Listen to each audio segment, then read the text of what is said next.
রঙিন আলো, মেলা প্রাঙ্গণে বইপ্রেমীদের ভিড়, সঙ্গে লেখকদের উপস্থিতি, সব মিলিয়ে বইমেলার সন্ধ্যাটা বরাবর বর্ণিল হয়। তবে এবার ছন্দপতন।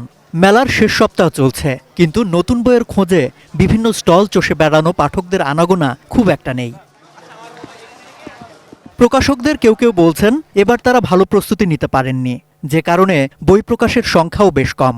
বিপরীতে অন্যরা বলছেন একটি মেলা শেষ হওয়ার পরই পরবর্তী মেলার প্রস্তুতি শুরু হয়ে যায়। প্রস্তুতি নেওয়ার প্ল্যান ছিল একটু ভিন্ন রকম, অনেক ম্যাসিভ আকারে ছিল যে বইমেলা আমরা বেসিক্যালি সব তো নতুন বইয়ের জন্য আমরা বইমেলা করি।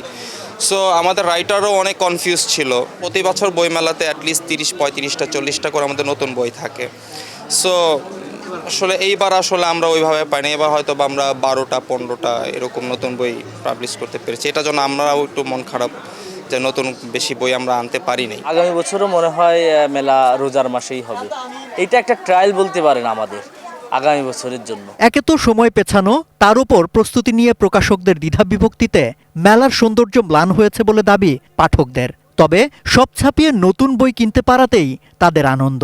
তাদের সে আশার আলো বিচ্ছুরিত হয় নতুন বইয়ের প্রচ্ছদে, লেখকদের নবচেতনায়।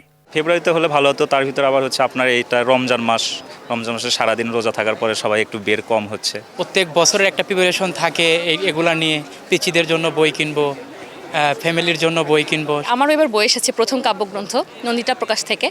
তো আমি একটু ভয়ই পেয়েছিলাম যে প্রথম বই আসলো, কি মেলা হবে রোজার মধ্যে, হয়তো ভালো হবে না।